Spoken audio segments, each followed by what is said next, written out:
Well, Cody Goggin, thanks for joining me on an episode of the Suitcase Sessions podcast.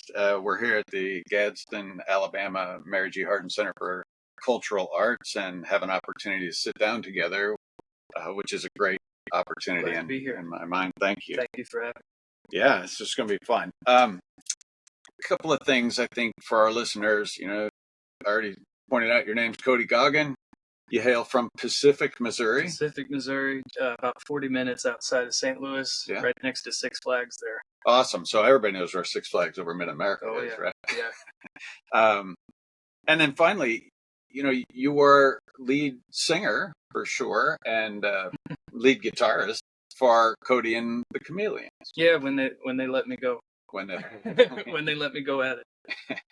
Well, I appreciate it. I know you're going to perform here at the exhibit this weekend, but you also have a follow-on gig you're going to? Well, yeah, next weekend we have the Cigar Box Guitar Festival there in Webster Groves, Missouri, too. Right. Oh, that's right. Looking forward to that. Yeah. Yeah, what a great group of folks up there. In fact, I too am from the St. Louis metropolitan area, and Gary Herget and Russ Wellington are two folks that I love from that group.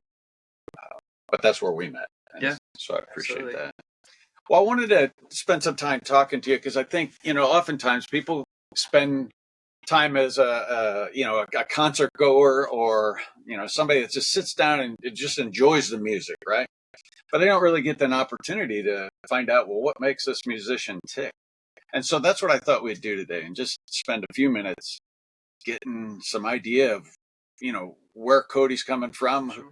I think a good place to start, like we talked a few minutes prior to coming on here is, what are some of your musical influences? Oh, it'd be a long list. We could be here for a while. We got time. But if you want to go all the way back to one of the very first things that really inspired me, it's Elvis. Elvis. It's got to be the king of rock and roll.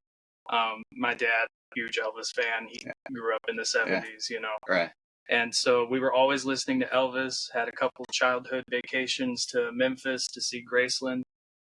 Moving on from there, there's a movie, Eddie and the Cruisers. Oh, love that movie. That's my favorite movie. I love both those movies, I should say. The second one gets a little hate, but I love both of those. I do too. Yeah. I still pray they make a third one, even though that's a pipe dream. But that movie is probably what really made me want to start playing music as a young kid and get into that, like songwriters and that mindset of, I want to do this. Yeah, I think in the second film, I love the first film all the way through, but in the second film where Eddie's trying to figure out how to reconnect with his music, his musical love. And he gets up on stage because he's kind of goaded into it, right? And he says, all right, we're going to do some 12-bar blues. And, he just tries to give the band something to follow him with. Yeah, there's a lot of lessons to get out of that movie as a musician, slow down, don't play too fast, let it mean something. And feel it. Yeah, find those spaces between the notes that mean something. Right. And, so Eddie and the Cruisers was great. And then moving on from there, I remember when I found the first Bat Out of Hell Meatloaf CD in a Walmart and just seeing that cover art of the bat and the guy on the motorcycle bursting through the ground. That was super cool to me because I was already by that point a fan of like Lord of the Rings and fantasy novels and movies. So seeing this on a CD, it kind of like blew my mind as a 10-year-old. Right. I was like, Dad, I have to have this CD. And, he bought it for me, thank God, because that opened up a whole that opened up a whole path of things that's still going on today. I'm still trying to live up to Steinman and those songs he wrote. I think, one of the things you mentioned, you were 10, and it was one of the probably first 5 albums that I owned and back in the 70s myself. And I loved the whole rock opera scene, right? So Tommy came out with The Who and concept albums. And it's, that's why I love Rush, actually. Progressive rock is my favorite. But but anyway, Blues is my big prog rock band. Yes. I love the Moody Blues. Great stuff. I got to open for their first singer, Denny Lane. Oh, wow. Before they actually, I think he might have got removed from the band. And then Justin Hayward came in singing for him. But yeah, I got to open for Denny one time. That was super cool. But yeah, I love the Moody's. The other thing about Meatloaf though is albums can have sequels. Oh yeah, Like that. that was mind blowing. Yeah, we could geek out on Meatloaf for a while. I could probably. go on and on. We could What? talk about Bowie. We could talk about oh man, Tom Petty. Oh, that's another of my favorites. Yeah. Oh, okay. So yeah. We So could talk about other people all day. what aspects of the music? Because I know you actually write your own music. You produce music videos for your music. You put out albums. What is what's your favorite aspect of the art form? Ooh, that's a challenging question. Sometimes it feels like it comes from something else. Mm-hmm. And I think I just like that feeling of pulling something out of nothing and taking all these like influences and inspirations and trying to find a way to make them come together Mm-hmm. and hopefully make something of your own and not simply copycat everything. Mm-hmm. I just like the process of doing it, of the recording process, the writing process. It's just kind of frees my mind of other things. When I think of that question and think of what you just said, it reminds me of how appropriate the term recording artist is, because it's not just one thing. And you can be good at one thing, but a lot of times we don't ever get to meet the lyricist. Sure, yeah. They're oftentimes not the person, more often, not the person who's performing the song or makes it a hit. So yeah, especially more often now too, because I think you get teams of songwriters writing songs where a popular song on the radio has maybe 20 writers, and you don't really know who any of those people are, and that can be a bummer. Because I think about like Bob Dylan, who's written hundreds of songs that are sang by everybody, and but Dylan wrote those songs. Right. Yeah, there's got to be something of that, right? Well, okay, so you're putting out albums. You have a couple of new tunes that I know you just released, and for those of you who don't know, Cody's on Facebook and YouTube and pretty much anywhere, actually. Oh yeah, you can find it on iTunes and Spotify. Right. Most of my stuff is on a site called Bandcamp, codygoggin.bandcamp.com. And, they're really good at supporting the artists and making sure that any purchases that get made there actually go to the musicians and the artists. That's good to know. So, yeah, Bandcamp. So you don't just do music. Something I know about you that perhaps and many people that'll be watching this are familiar with cigar box guitar and the instrument, of course, and who performs it. It's pretty well known. I think if you're in the Midwest, for sure, we heard of Cody Goggin. We stay busy. And so, yeah. What other things you do, though, they might not know? So you want to talk about what your other interests are? Because it's not just cigar box or even playing music. Well, I mean, if we're getting really real here, music happened almost by accident. Because I really, like as a fifth grader and stuff, I wanted to be a writer, write books. And so I was always trying to write stories. And I think that evolved into songs later. And then I went to school for a little bit for filmmaking. And so that was one of the big things I wanted to do. And through music, I've been fortunate enough to kind of put that together. And I made a couple short films, and I have written a couple of short books. And so those are all available online too. But yeah, I am a master of none, but a jack of all trades. I'll tell you what, it's a definite skill set to have for sure if you're going to go places, especially in this art form. But I think one of the things that maybe in addition to that, you went to film school, you perform as a musician and perform your own songs, not just the remakes or covers rather. Yeah. But you're interested in some pretty diverse subjects outside of that too. For instance, I know you have focused on wrestling. Oh yeah, yeah. I've made a couple of little documentaries on YouTube. history is a big thing for me, and a lot of the people here this weekend are big history buffs, so that's super cool. But I love talking about the history of wrestling, which can get into the history of promoting, and I love old movies. Big Humphrey Bogart fan, Casablanca, and all that stuff. Oh, sweet. And yeah, just all of that. Anything artistically motivated or media, which we think of the media in probably negative terms widely now because we think about the news and all that kind of stuff. But Right. when it comes to like artistic media, that's all I am. Yeah, and it's evident by your varied interest too, and it's not just wrestling. By the way, you also have another interest that I saw. Was it? Oh yes, comic books. That actually came more recently. I can't draw, but I do it anyway. But the history of comic books and Superman and that kind of goes back to like mythology, Yeah, and lore and folk tales. It's all kind of tied in together. It's almost like the Lord of the Rings thing. It's Superman instead. very cool. Yeah, no, I like it. Well, that's interesting. I mean, because I don't know that anybody gets these kind of insights into the musicians that they're watching play. Although, if you're interested in music, I probably spend hours and hours watching the documentaries on the behind the scenes stuff from Muscle Shoals, or, what the sessions artists, are doing, and, getting that backstory of the influences. I think one of the cool things from my perspective is how many European artists were influenced. You started off talking about your love for Elvis and your dad's influence on you in that way, but Elvis got his love for, or came from an environment where gospel and blues were what drove him, and yet he then drove an entire other continent's worth of future musicians into wanting to know more about the blues. Oh yeah, the Beatles. The Beatles, Absolutely. Rolling Stones. I was saying just yesterday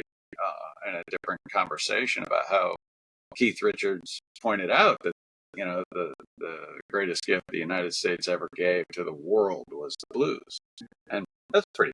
Yeah, it's a lineage for sure. Yeah. And you can trace that.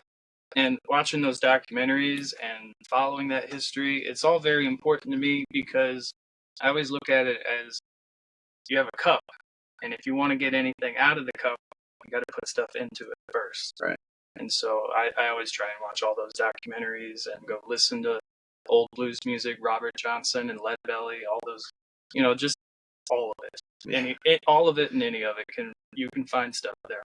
Yeah, I couldn't agree more with the desire to just take the deep dive often enough, because I find myself going down those rabbit holes. And I'm not a musician. I like building, but speaking of that, you've built some guitars. Well, not exactly. Not yet. I'm in the process of learning to do that. Okay. And then I'm hoping that maybe by the time we come back here next year, I might be able to play my own guitar. Well, I see what you do with people who put them into your hands, and that's pretty awesome.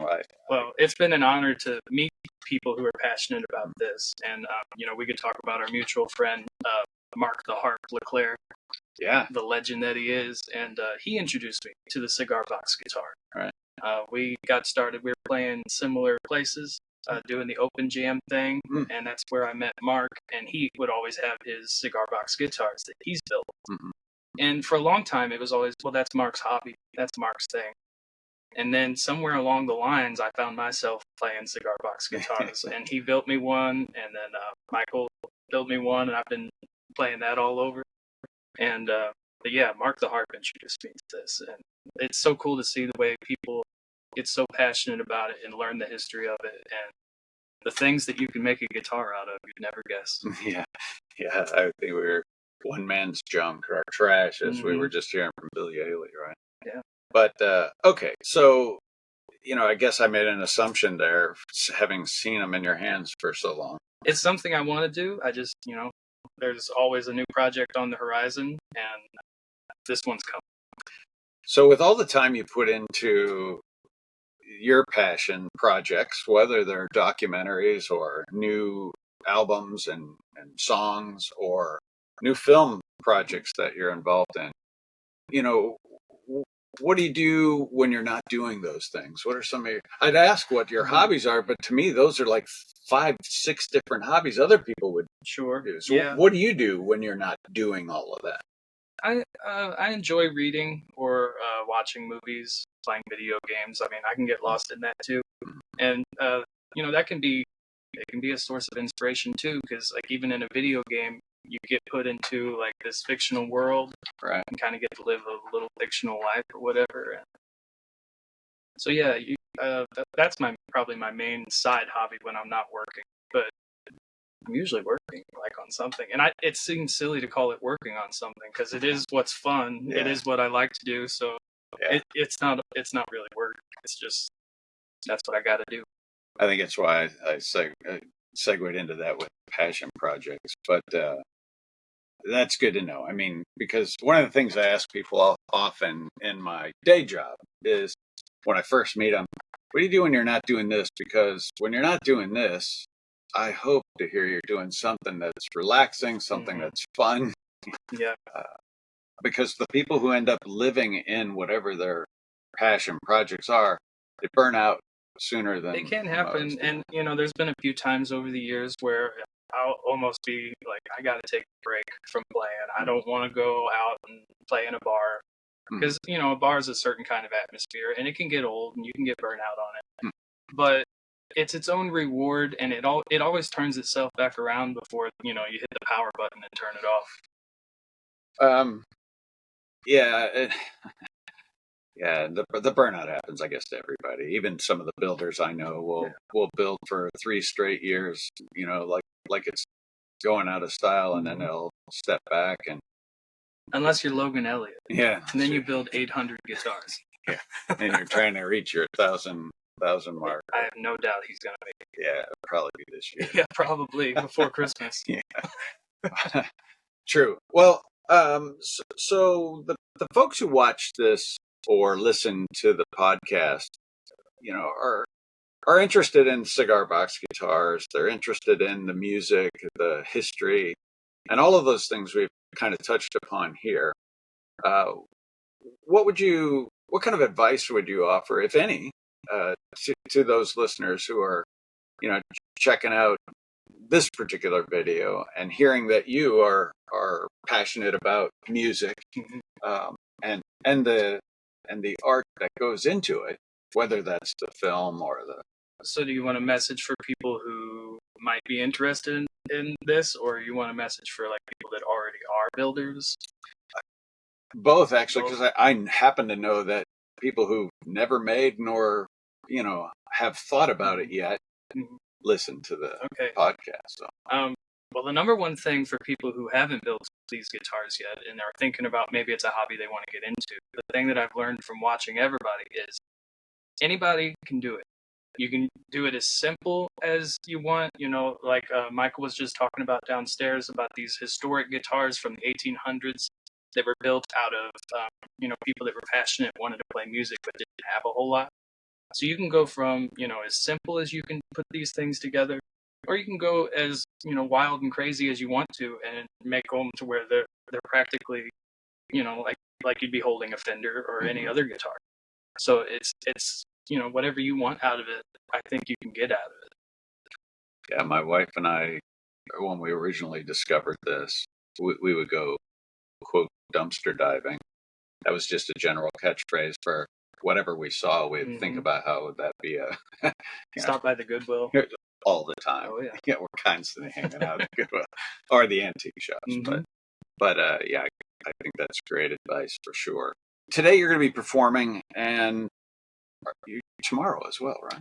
I think so. I think tomorrow we have more of like a jam where all the musicians are going to be kind of playing together, but I'll be there. Yeah. So what kind of things do we hope to hear from you today? I know at 1:00 I'm going to be on stage in the building here, kind of doing what we're doing here, talking about what my influences and inspirations are, where I come from, and I'll probably play a few original songs, a couple of my new ones maybe.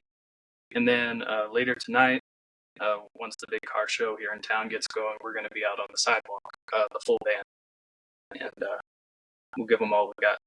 That'll be great. Actually, I remember we were here. You and I were both here 2 years ago now, 2 summers ago, this very weekend, and we met as a result of probably the National Blues Museum exhibit that was going around, and that ultimately found its way through a couple different venues, and then down here to the museum we're at now. They then wanted to have a permanent display, and the director, Tom Banks here, asked Mike to get one put together for him. But at any rate, I remember 20,000+ people are on the street, the main street, for the car show, and a lot of cool builds, cool trucks, cars, you name it. But they all wanted to come listen to us, play and see these cigar box guitars and hear the music.